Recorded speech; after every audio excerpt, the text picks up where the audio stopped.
Yeah, just a quick review of the book, Anatomy, Stretching, and Training for Golfers. Subtitle, Step-by-Step Guide to Getting the Most from Your Golf Workout.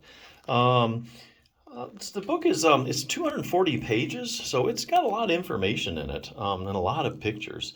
The book starts out with full body anatomy, and then it goes into like some golf basics, some of the benefits of golf, the health benefits.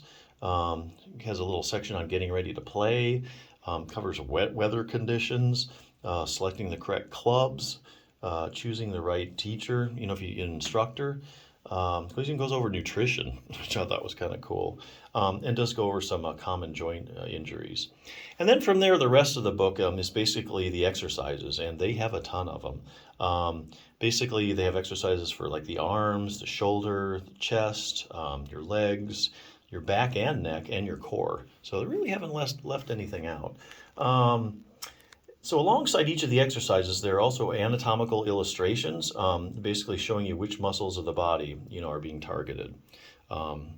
So yeah, as you can see, it's a pretty complete book. You maybe, not just exercise, just a book of exercise. It also has a lot of other information about golf in general.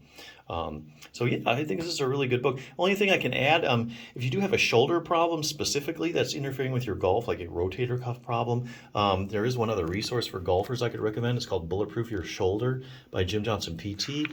Book's been out a while, still getting great reviews.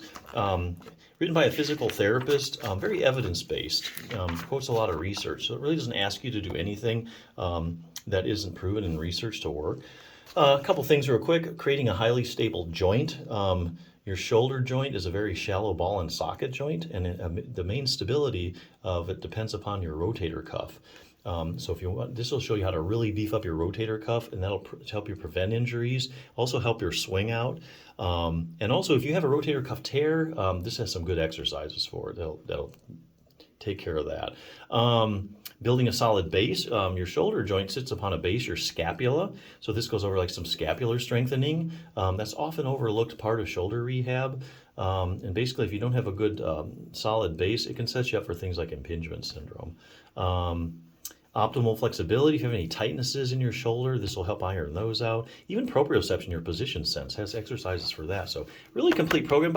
Take you about 10 minutes a day to do. Some days even less than that because it's just doing the stretching. So really concise, evidence-based program. So if you have any kind of shoulder problem interfering with your golf, I would recommend this if you need a resource for your shoulder specifically. But yeah, if you're looking for a good book of exercises for golfers, I think this is a good one. So definitely check it out.